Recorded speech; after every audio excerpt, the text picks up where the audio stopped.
tardes, profesor. ¿Cómo está? Espero que se encuentre bien.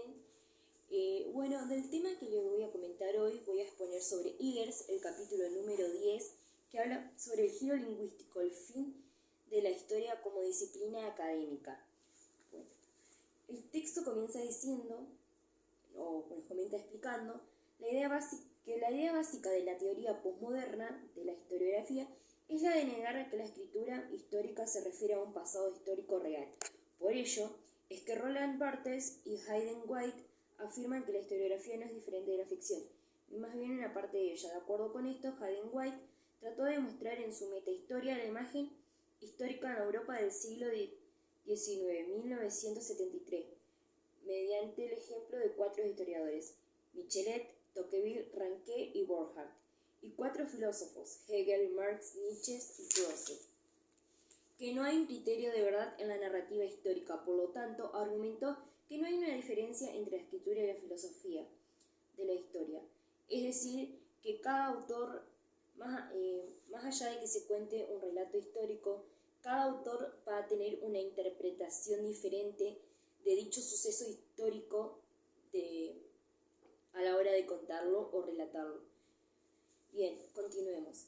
Los historiadores tienen a su disposición una cantidad limitada de posibilidades retóricas que determinan la forma y hasta cierto punto el contenido de su relato.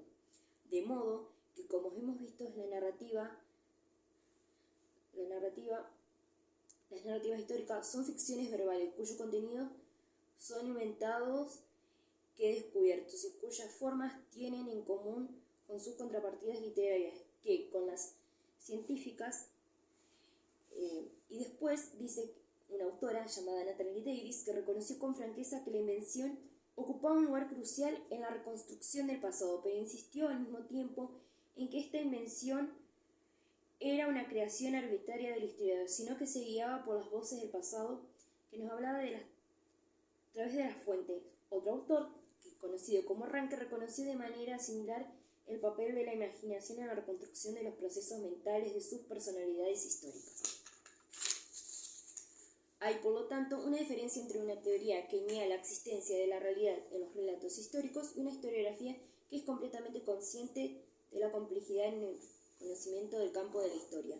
Como lo ha expresado Patrick Spanner, la ciencia de Kant en adelante no ha poseído criterios materiales de verdad, pero Kant y el pensamiento científico social posterior, incluyendo a Max Weber, han asumido que existe una lógica de la indagación científica que puede ser comunicada y que aún no ofrezca criterios materiales.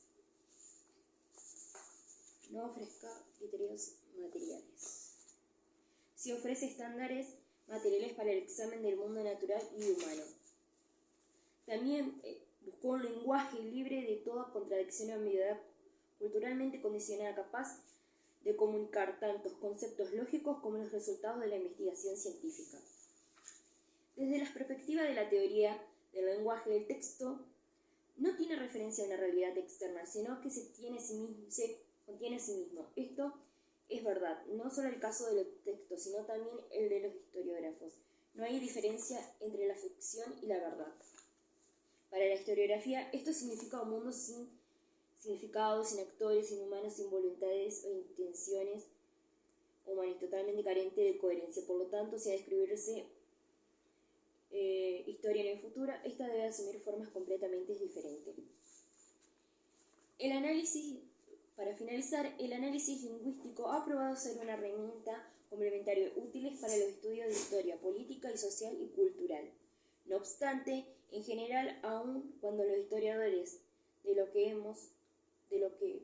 mencioné en este texto han enfatizado en el impacto del lenguaje, la retórica, la conducta simbólica sobre la conciencia y la acción política y social, la posición extrema de que la realidad no existe y que solo el lenguaje existe. Eso lo dice también un filósofo llamado Foucault. Ha sido compartida por pocos. La mayoría de los historiadores estarían de acuerdo con Carol Smith Rosenberg, que si bien las diferencias lingüísticas estructuran a la sociedad, las diferencias sociales estructuran al lenguaje.